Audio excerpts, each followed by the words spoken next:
I'm Christopher Lydon, and this is Open Source, still in the 4th of July spirit around the 250th birthday of our nation, hooked in particular by one grand American historian's question.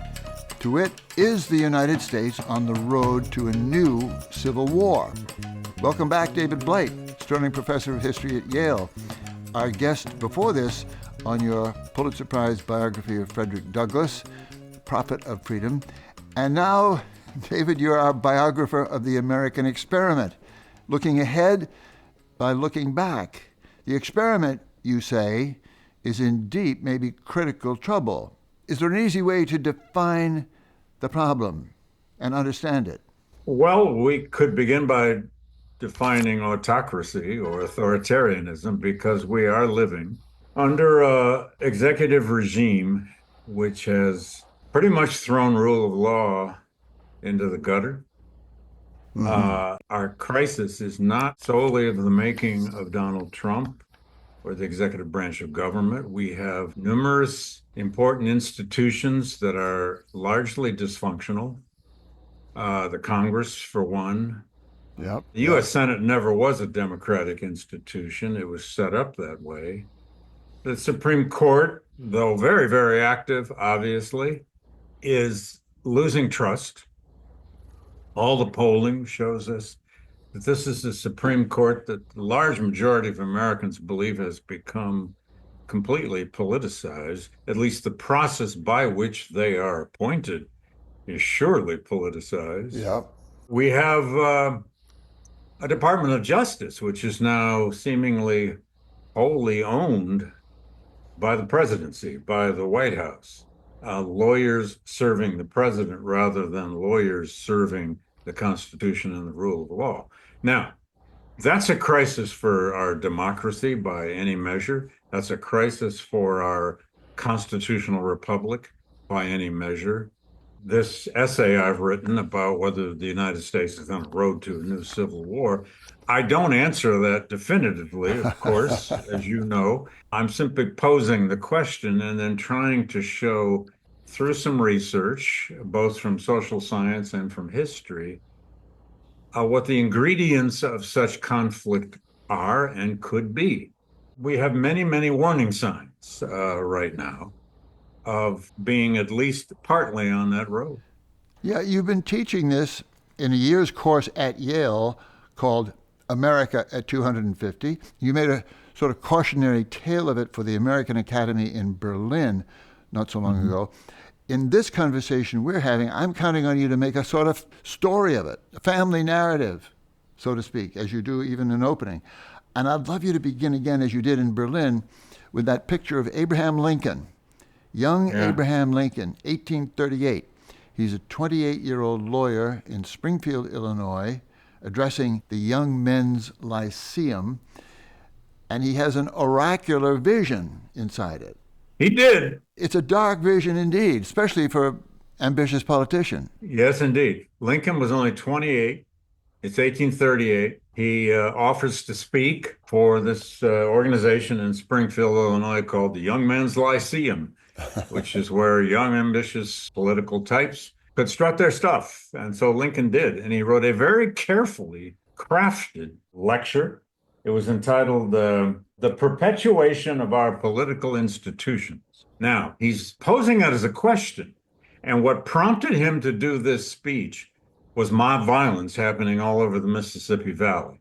Mob violence against fugitive slaves, mob violence against abolitionists.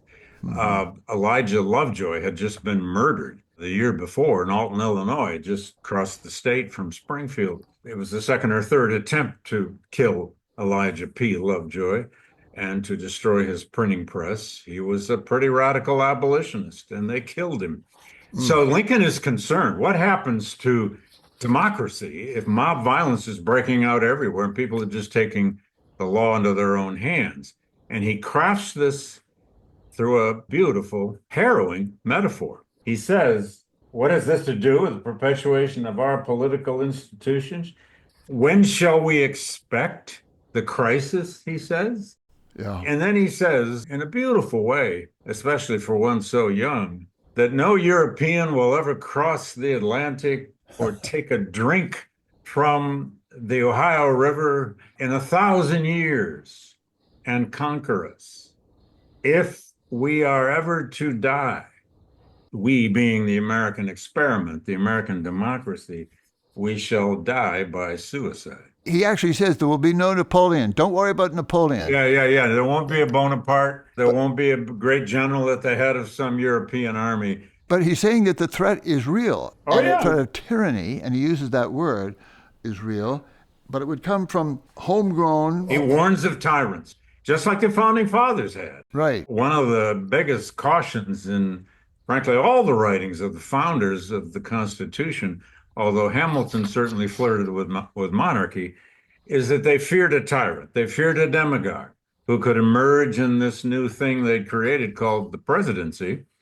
And they were warning against it constantly, hence the checks and balances, hence the power of impeachment that is put there at the very end of Section 2, Article 2, excuse me, of the Constitution, and hence that very brief point about emoluments, saying that presidents shall not benefit in wealth materially from the office of the presidency. They feared the human spirit. They feared that human beings in their darkness will sometimes become tyrants.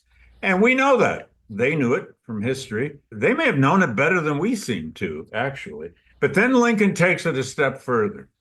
He says, what can prevent this? And he says, what can prevent this is our faith in the rule of law. And he makes it a very family metaphor, if you like. He said we should preach this in our hearthstones. Every mother should preach it to the wisping child on her lap. Yeah. The rule of law is what will hold together any form of democracy. Doesn't he actually call it a political religion, emphasizing reverence for the laws and the Constitution if this experiment is to survive? Exactly. And he says if we are to have this perpetuation of our institutions, which was his overall theme, it can only be perpetual if we keep this faith in the rule of law, obedience to law, even when you don't like the law. And Lincoln will be tested on that one to the nth degree, ultimately by the Dred Scott decision of 1857. I should say also that Young Men's Lyceum speech, Yeah. the very beginning of Lincoln's public life, it's his first major public address. Many historians love to use this.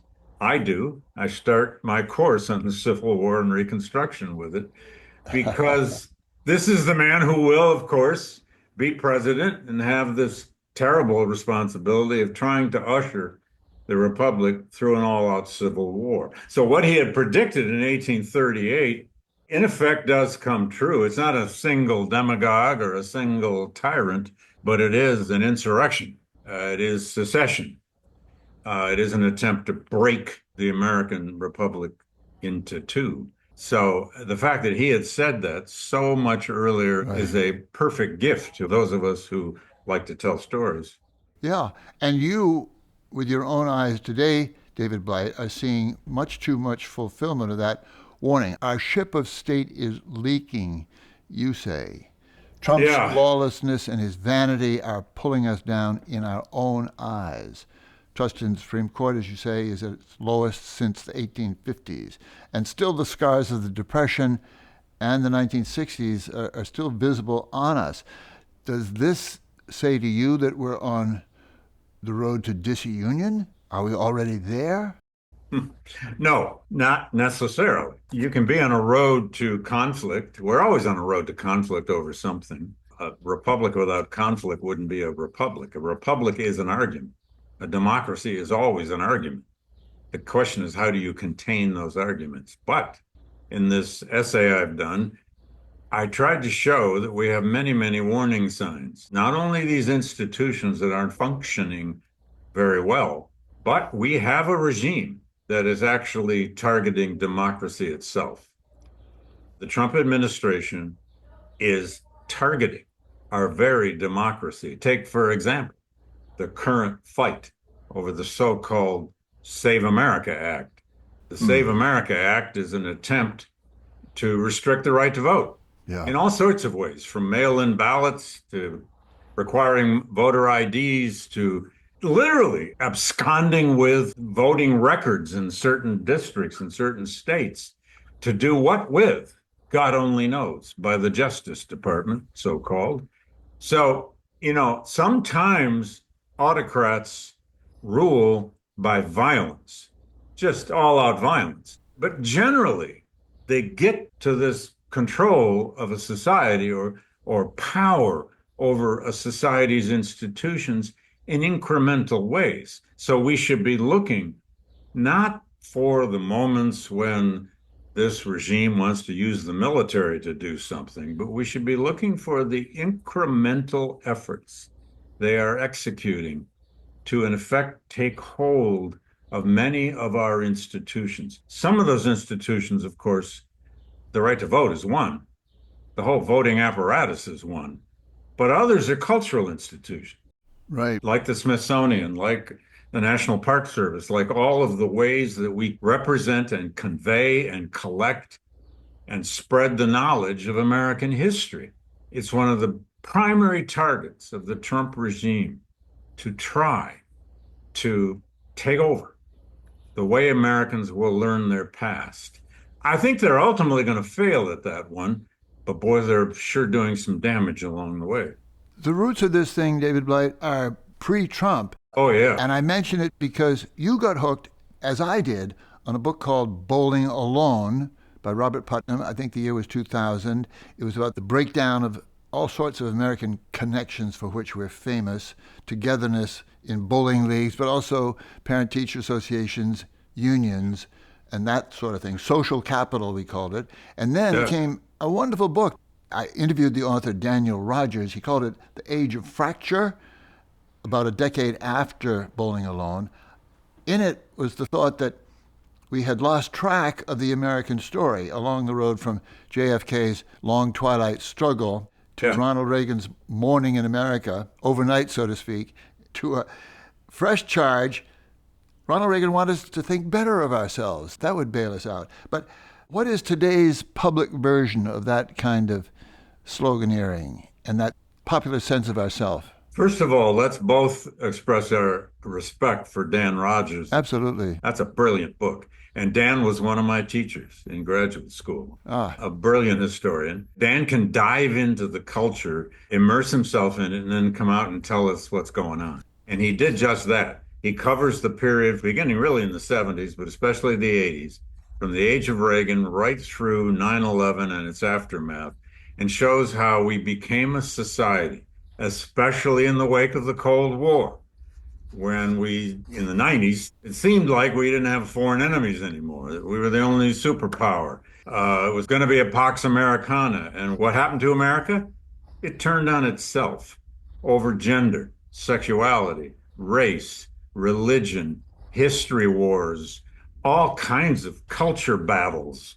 And each one of these made people choose sides. Each one of these became constituencies. And Dan makes, by doing deep history of it, not just by asserting it, shows that the overriding, probably most powerful idea, although he says there's no single idea that came out of this period. There's a cluster of toxic ideas, he says.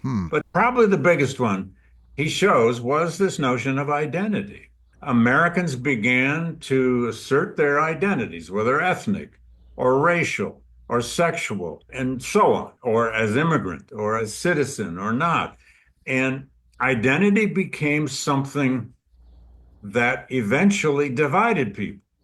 It divided people over resources. It divided institutions over resources.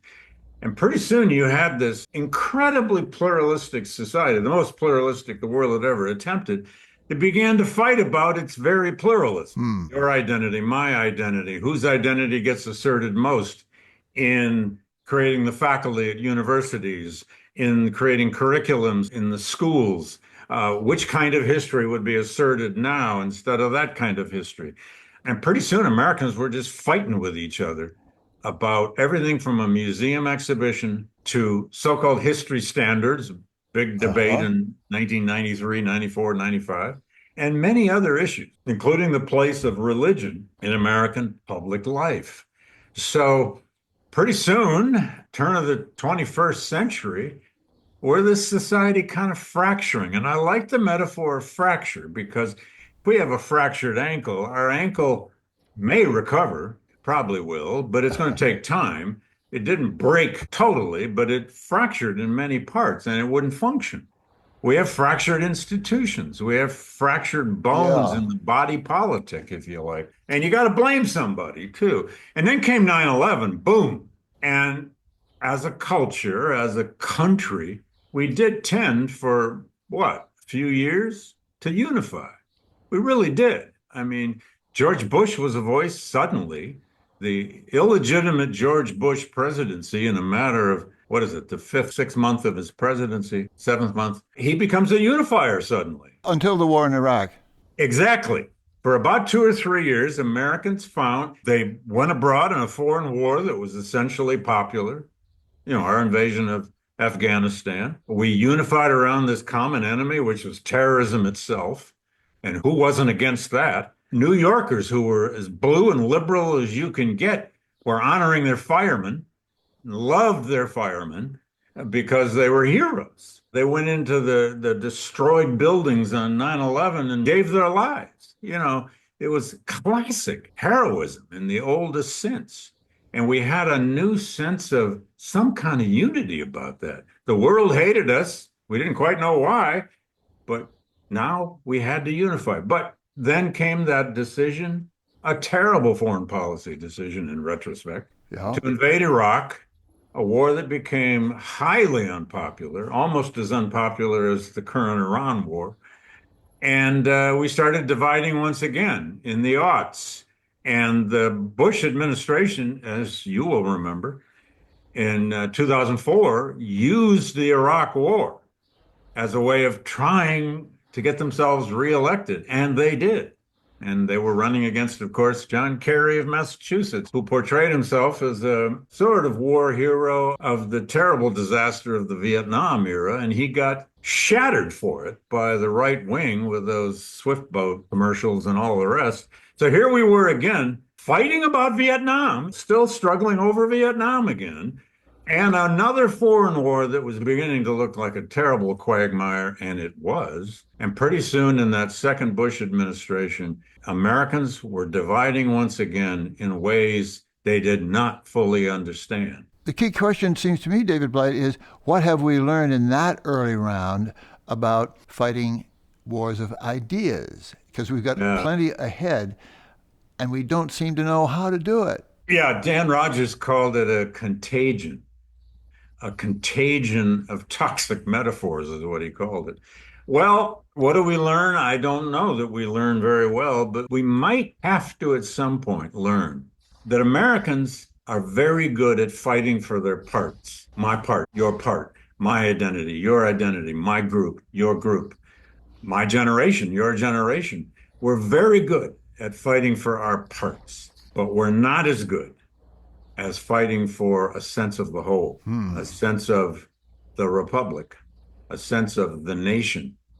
Now, one perhaps good thing that has come out of this recent crisis, and the jury is still out on this, is that Donald J. Trump and his minions have brought the nation back into our kitchen table conversations, the country.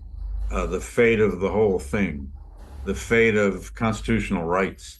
And I say that in part because I think my profession, the academy and historians in particular, are a little guilty on this. A big trend in the study of history in the last 20 to 30 years through that age of fracture that Dan Rogers identified was that we started to de-emphasize nation states. We wanted the Cold War to have ended nationalism. And to kind of end all these nation states, even though it's pretty obvious that it did not. It brought about a new kind of nationalism. We wanted to win the social history revolution, and it had won. Social history had become the subject. That is, the study of social forces, study of social groups, the study of race, the study of gender, the study of women, the study of Native Americans, the study of our parts, the study of the environment, which is a huge subject and terribly important. And it affects all of us. But we forgot in some ways about the nation state, the fate of the nation state, the health of the nation state, the health of the Constitution. There were always constitutional historians around, constitutional lawyers around reminding us of this. There were presidential historians around reminding us of this. And of course, readers were reminding us of this because people love reading biographies of presidents and biographies of leaders. But historians in the academy, to some degree, and we've got to look at ourselves, forgot that or chose to avoid that. We preferred to study something like migration rather than the nation states that were causing the migration. And so here we are now trying to reap some of our own successes in terms of learning how to study new subjects. At the same time, a regime comes to power that says, you know what? The only thing that matters is the American nation state, and we're going to tell you how to think about it. David Blight, I want to suggest another way of dealing with this alienation, and I think we can see it this summer vividly, a turn away from the despair or the discomfort of all these culture wars. I feel something coming out of the World Cup, and I'm serious. There's a global high, but an American high too, around there is. What can feel like a new beginning of the species. Here's an international culture built around sports, intense competition, but it's euphoric too. It deals with questions of immigration. Look at all these non-Americans that are winning our hearts, starting with Mbappe for me, but all of them. We were quoting Orwell the other day saying sports is war without bullets. In the soccer games in the World Cup, you see, no, sports is love without embarrassment. It works. And the players even hug each other at the end of the game. They do, and they pick them up when they're down. And meanwhile, we're rejoicing in the victories of colonial nations against the old imperial giants. That's a kind of stabilizing but humanizing thing. Morocco is still in it. And Cabo Verde certainly... The whole world was rooting for Cape Verde, man. There is another way to think about how would we bind up our own petty wounds in this country and celebrate. I wonder if J.D. Vance, Donald Trump, and all of the White House minions, especially Stephen Miller, are they watching the World Cup? Are they observing how Africa and the Black world have come to Europe, have come to England, have come to Canada, have come to the United States? This is not to racialize this. It's just that the whole world has come to this game. And of course, all the greatest leagues are in Europe. That's where the money is for these players. They all play with each other or against each other most of the year. And here they are playing like madmen for their countries. And if you noticed also, I don't know if they're all being trained to do this by some FIFA rule, but they all know their national anthems. If you watch the players, they're all singing loudly their national anthems. Now, usually ball players don't sing anthems. They just don't. They look the other way and wait for the game to start. Not these guys. All of those guys, J.D. Vance, Trump himself, are watching. And I wonder if they see what was the first thing that struck me when you see hundreds of brilliant athletes in stadium after stadium. Oh, by the way, this species of ours is brown. Yeah, here and there, there's a white star surrounded by 4 black defensemen or something, whatever, or a black star surrounded by. Even the Croatia team had a couple of really good black players. They're all over the world. Of course. This is the world. Now, as an old ball player myself, my game was baseball. You were a pitcher at Michigan State, as I remember. Yeah, until I got cut in my junior year, but that's all right. As long as we don't ask our athletes to solve our political problems, because that's not their job. What they know how to do is play their game, and they know how to compete, and they know something about the honor of that competition, the honor of the fight, if you will. That is something we can all learn, whatever they're getting paid, and they're all being paid enormous amounts of money. I love the point, Chris, because what kind of lesson could we take from the World Cup, which is itself swimming in corrupt money and so on? But what kind of lesson could we take from this? They're all heroes in the World Cup, except the men who own the game. But I love your point that what we're witnessing is the world's game being played And I have to say, the most remarkable thing to me is these thousands upon thousands of people who have come to the United States. I don't know how they all afforded it. Right. Maybe it says something about class dynamics in many of these societies. The Colombians in all those orange sweaters over the weekend. I didn't know there were that many Colombians in America. No, I don't know either, but they took over Miami, didn't they? But they're all over the country. And we all feel great about it. Yeah, bring them on. What if J.D. Vance said, let's make soccer the model of a way out of our bad temper? The game itself, it's unruly, it's uncontrollable, but it's not chaotic. It has deep emotional vibrations with the audience. Oh, yeah. It's fair.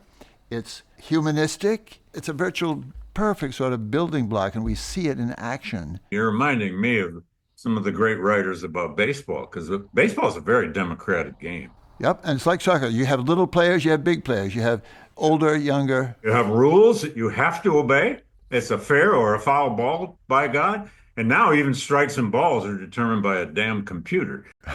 But, baseball is democracy. You may be brilliant one day as a pitcher, even a hitter. You may hit 4 line drives in a game, make 4 outs. It's very democratic. There's a lot of writers about, especially Roger Angell, the great former New Yorker writer. Oh, you have marvelous taste. His book, The Summer Game, is pure genius. It shows us that some of our games show us a kind of democracy that our own democratic institutions are not achieving. I think that could be constructive. Go back to our friend Abraham Lincoln and his sense that without a kind of almost religious adoption of reverence for the rules, for law, for the Constitution, we're sunk. But there's FIFA. Those rules are clear. I must say, Chris, I do wish Trump had kept his nose out of this red card issue for the American player. If FIFA's committee wanted to overrule that decision, which I thought was a terrible decision, fine. There used to be playing under protest in baseball, and sometimes a committee would rule something. But the fact now that we're hearing Trump got involved and called the head of FIFA, I hope it didn't jinx the American team. Everybody I know thought the red card was overkill. Yeah. The more fascinating thing, David, was the story of that guy, Balogun. They call him Jerry. He was born of Yoruban Nigerian parents. They lived in England. They came to the States. She was too pregnant to get on a flight back. Right. So she had the child here, and under birthright citizenship, he's a member of our team. How's that for a happy ending? So be it. By God. Take that, Clarence Thomas. What are we saying? There are ways to fight wars of ideas, and maybe to take your eye off the narrow politics itself and look at the way in real life we negotiate things and do things and observe them in soccer. It's a helpful metaphor. Would that we had statesmen, let's call them that, who would stand up in Congress and make this little speech that you and I are making to each other and somehow find a way to agree on something. I don't know what that would be. I'm not sure what the issue would be. But what we really need now is not just, nice appeals for unity.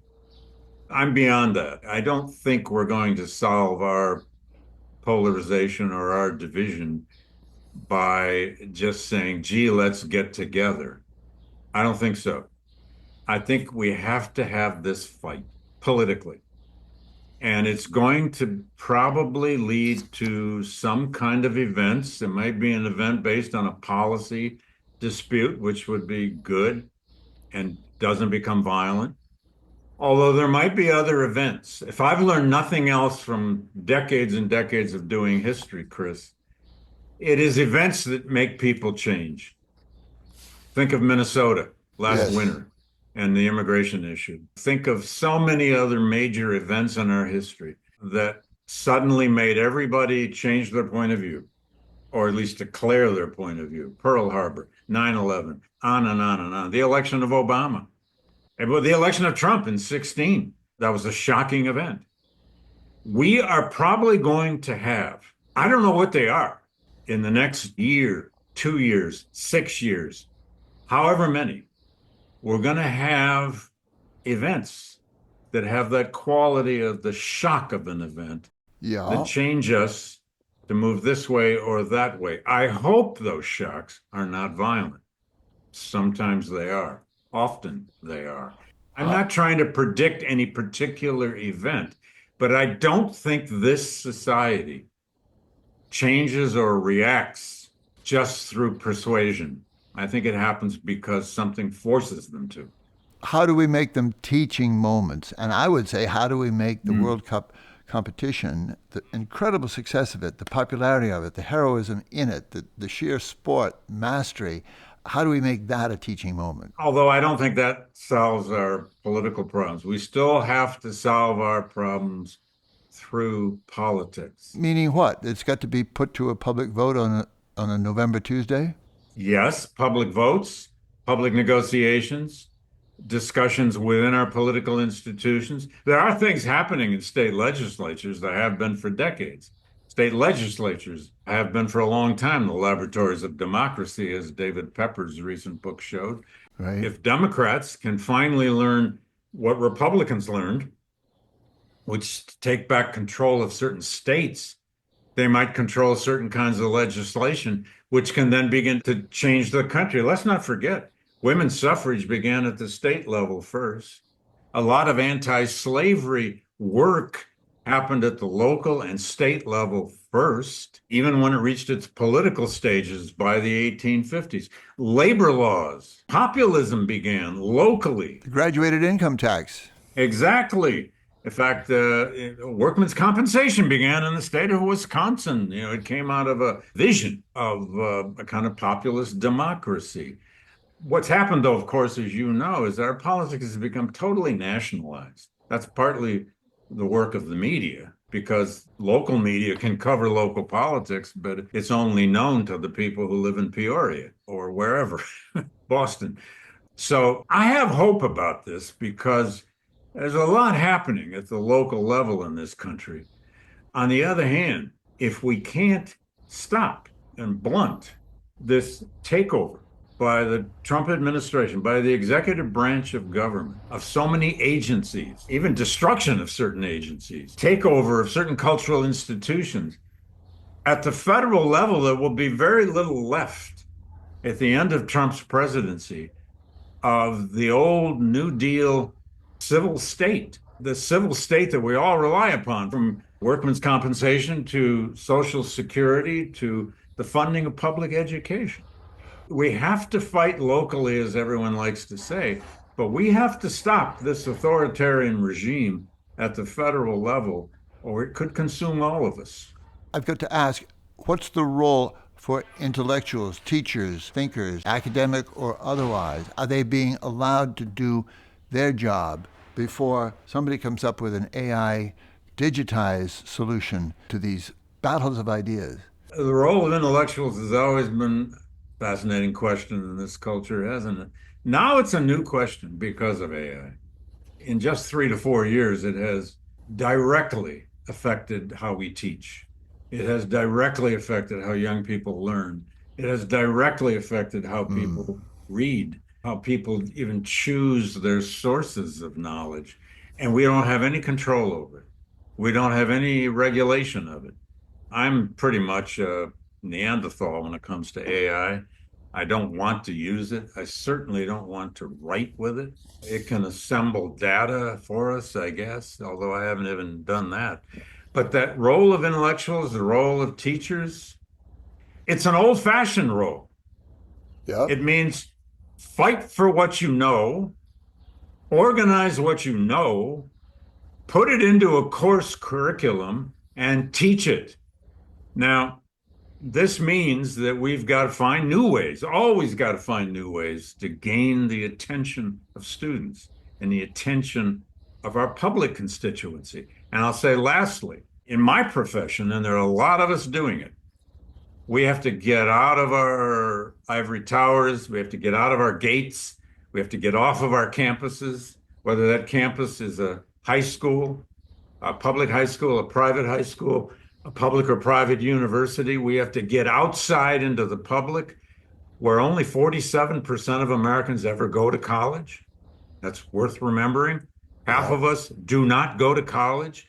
They need to be educated too. I am spending especially this summer, almost all of my time that I'm not writing, engaging publics of all kinds, in conferences, public libraries. I just went to Nantucket to speak about Douglass and the Fourth of July speech.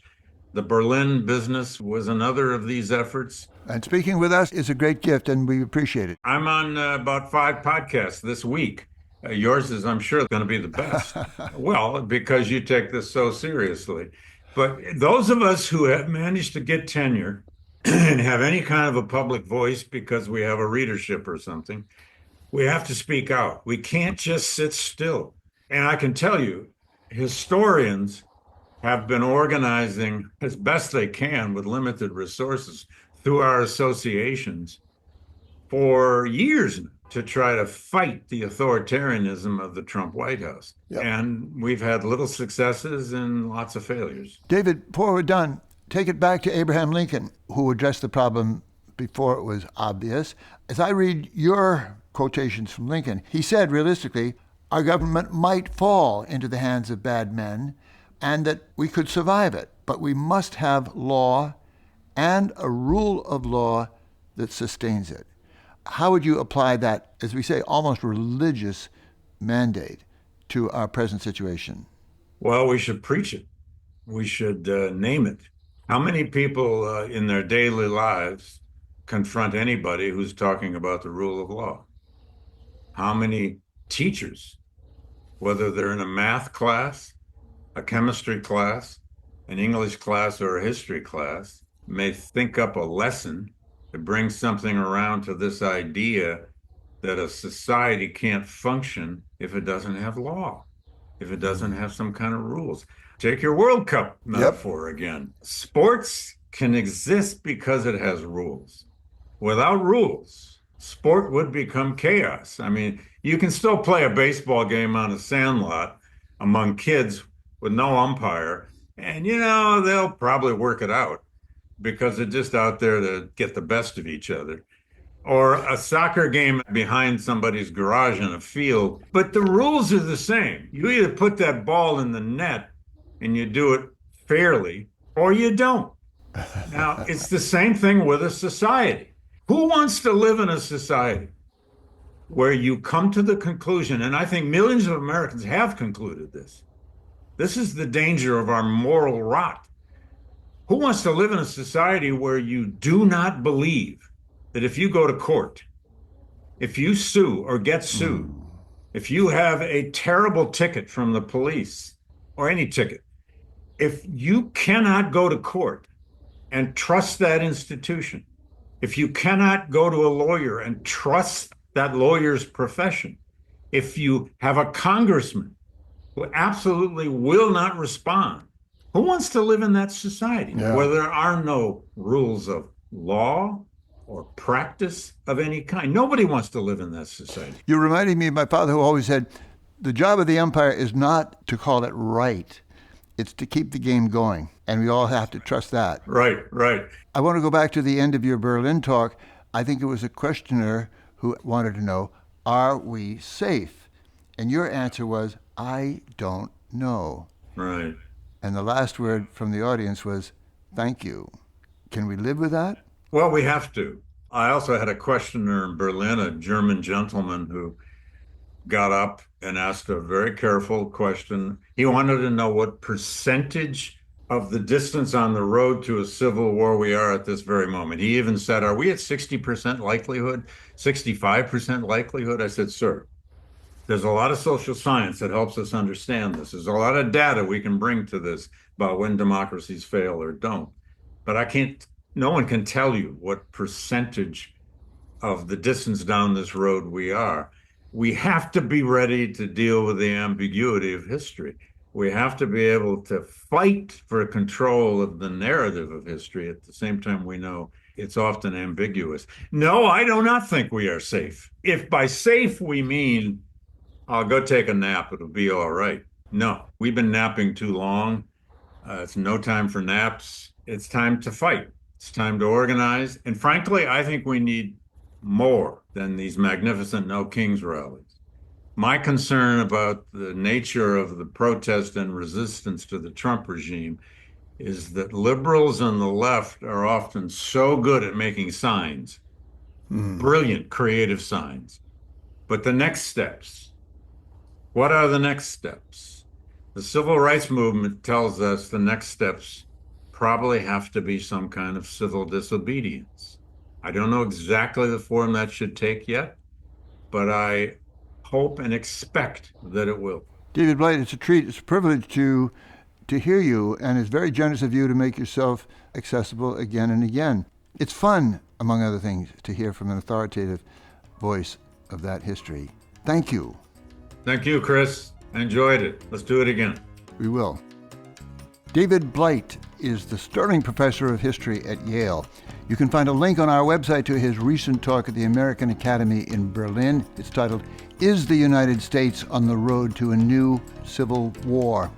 Go to radioopensource.org where you can hear his talk, add your own comment, and leave a donation to keep the world's first and longest running podcast going strong. We are happy to be founding members of Hub and Spoke, a Boston-based collective of independent voices in podcasting. Check the range of our interests, from technology to politics to history to art, at hubspokeaudio.org. You'll be glad you did, and thank you.